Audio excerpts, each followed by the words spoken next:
Now we will see two cases recorded from TV programs showing a rubber man.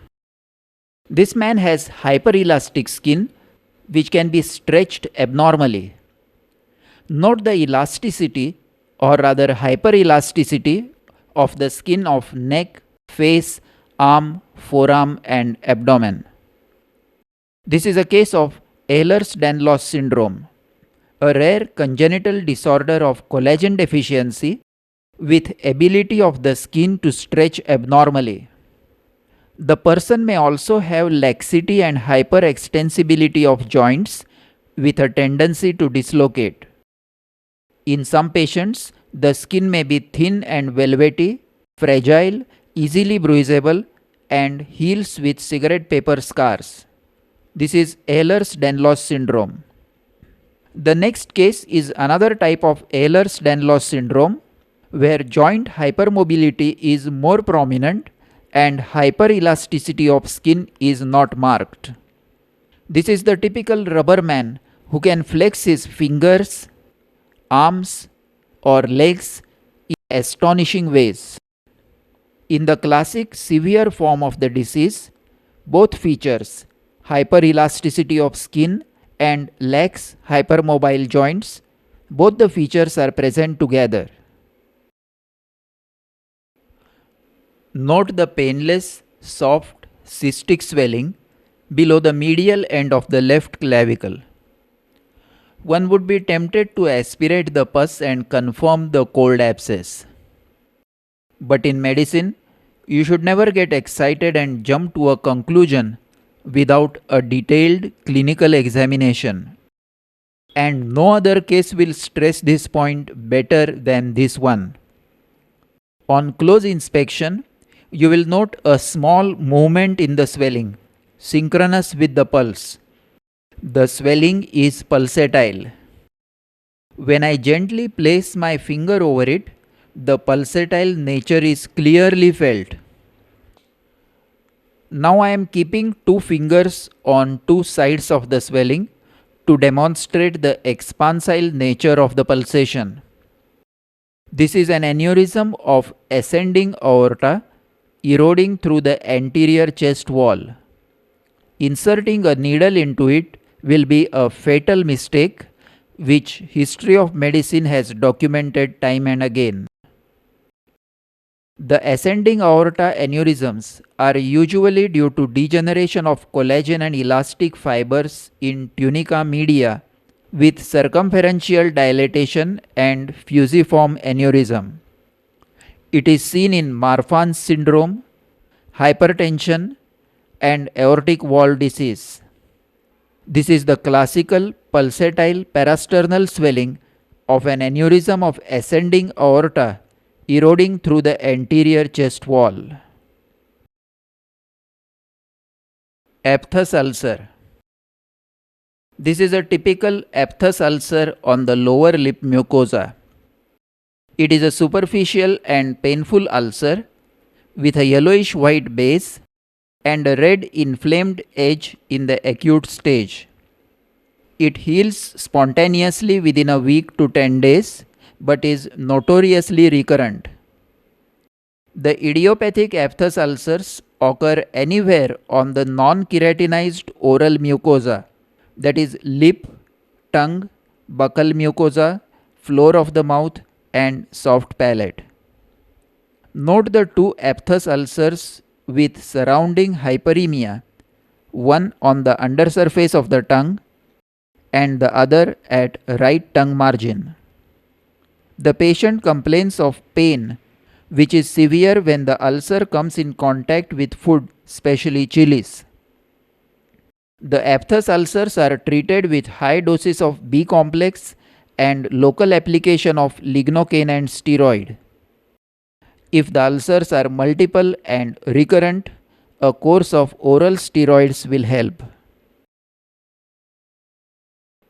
Note the bright red or scarlet red color of this tongue, also termed as the angry red tongue.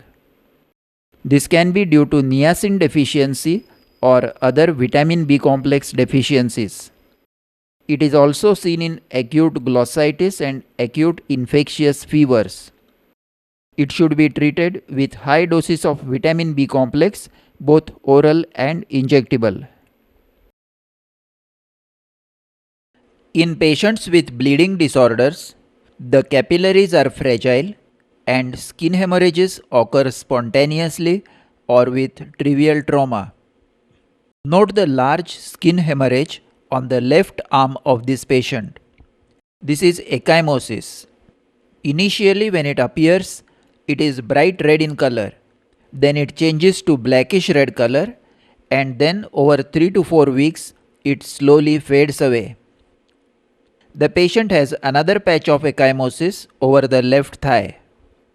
He also has tiny hemorrhagic spots over the skin of the right shoulder and neck. These are petechiae. Depending on the size, hemorrhagic lesions of the skin are called petechiae if they are less than 2 mm in size, purpuric spots if they are 2 to 5 mm in size, and ecchymosis if they are larger than 5 mm. If the skin is raised above the surface forming a swelling, then it is termed a hematoma. This patient complains of severe burning pain at the anus during defecation, which persists for several minutes afterwards. The stools are hard and occasionally show a streak of blood on them. This symptomatology is very typical of a fissure in ano. Now let us inspect the anus with the patient in left lateral position. On gently drawing the buttocks apart and parting the skin of the anus, we can see a split in the anal skin at 6 o'clock. This is a longitudinal ulcer termed as fissure in ano. And there is a small skin tag at its lower end which is called the sentinel pile.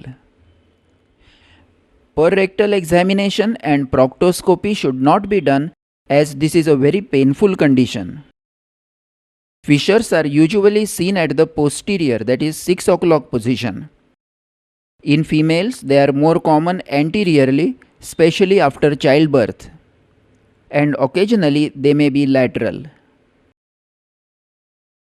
This old man has a swelling under the lateral end of his right eyebrow. The location is diagnostic. It is an external angular dermoid. It is present since the age of 15 years. It is attached to the skin and is free from deeper tissues. Note how it remains indented when a finger is pressed into it. This was external angular dermoid under the lateral end of the eyebrow. This patient has presented with pain in the right knee more at night since 1.5 months. He also has low-grade fever and weakness. The knee is swollen with diffuse swelling suggestive of fluid in the joint. Note the fullness in the suprapatellar fossa. The swelling is fluctuant. A thickened synovial membrane in tuberculosis of knee may also produce a similar soft swelling which gives a sense of fluctuation. But there, the patellar tap is absent and an edge is felt. Now elicit the patellar tap.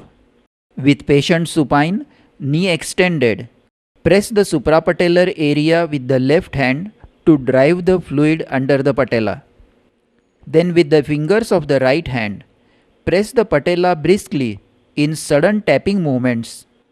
The patella is felt to hit the femur bone and then it bounces back, indicating presence of fluid between the two bones. This is termed as a patellar tap. Now observe the thighs. The right thigh is smaller than the left, that is, there is quadriceps atrophy. Now I will measure the girth of the thigh at the same level in both thighs, about 6 inches above the knee. The girth is 1 inch less on the right side. Knee effusion along with quadriceps wasting is very suggestive of tuberculosis of knee. In tuberculosis, due to associated muscular wasting, the knee swelling appears more prominent and the swelling is not inflamed. Skin is not red but is whiter and puffy. Hence, this is also termed as white swelling of the knee joint. The diagnosis will be confirmed by raised ESR, raised TB IgM levels, and synovial biopsy. Right pleural effusion. In this patient, we shall study the clinical signs of pleural effusion.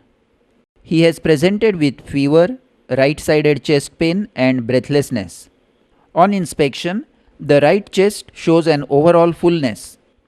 Observe the intercostal spaces closely and compare on both sides. On the right side, they are mildly bulging and during inspiration, they do not retract as much as on the left side. During inspiration, the chest movement and chest expansion is less on the right side. On palpation, there is no intercostal tenderness. On percussion, compare the percussion notes on both sides. It is stony dull over the right side, while on the left side it is normal. The upper level of dullness has to be detected and marked on percussion. On auscultation, the breath sounds are absent over the right lower chest. So clinically, this is a case of right pleural effusion. If it was an empyema, the clinical signs would have been identical, but there would be intercostal tenderness and history of high fever with chills. Observe the growth over the medial border of the sole of left foot, which has been steadily growing since 3 months. A raised fleshy growth immediately brings a suspicion of malignancy to mind. Over the sole, 2 malignancies are common: squamous cell carcinoma and malignant melanoma. In this patient, 2 points in favor of malignant melanoma are its rapid growth and blackish color in some parts of the lesion. Now, as we inspect the limb proximally, we can see that the entire leg is edematous, and in the inguinal region, multiple large lymph nodes are seen. These are metastatic lymph nodes with malignant cells obstructing the lymphatics, so there is lymphedema of the leg. Early lymphatic metastasis is a feature of malignant melanoma, while in squamous cell carcinoma, lymph nodes are involved at a later stage. So clinically, our first differential diagnosis will be a malignant melanoma followed by squamous cell carcinoma. The final diagnosis will rest on histopathology after wedge biopsy from the lesion. This neonate is ill, not accepting breastfeeds, crying, and mildly breathless. The skin over the lower abdomen and thighs looked edematous and turgid. On palpation, it had a very firm wood-like feel. It is non-pitting, and I cannot pinch the skin between my fingers. See this normal skin over the chest which can be pinched, while the hardened skin over the thighs cannot be pinched. This condition is called sclerema or sclerema neonatorum.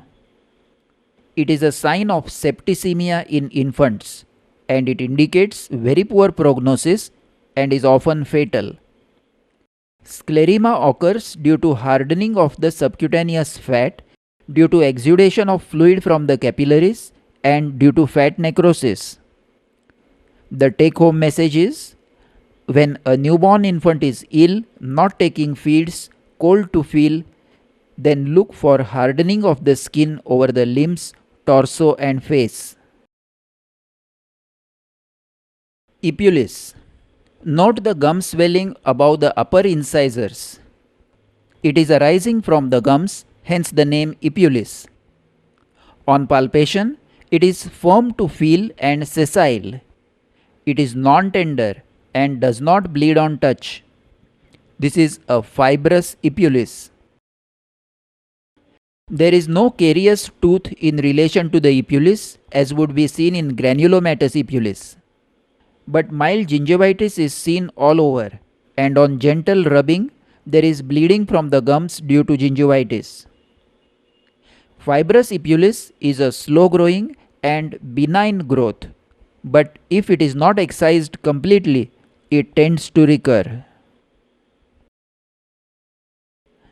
Whenever the deep reflexes of the lower leg, that is, ankle jerk and knee jerk, are exaggerated, you must test for ankle clonus. Standing on the right side of the patient, lift the leg with your left hand under the knee and grasp the foot with the right hand. Now briskly dorsiflex the foot with slight eversion and keep it gently pressed. There is a clonic repetition of the ankle jerk due to rhythmic contraction of the calf muscles, recurring as long as pressure is maintained on the foot. This is called ankle clonus. Clonus is a rhythmic and repetitive contraction of a muscle stimulated through the mechanism of stretch reflex. If the clonus keeps on recurring as long as the pressure is maintained on the sole of the foot, it is termed as true clonus or sustained clonus. If after 3 to 4 jerks the clonus stops in spite of the pressure being maintained, then it is termed as false clonus or abortive clonus or pseudoclonus. This was a case of true or sustained clonus.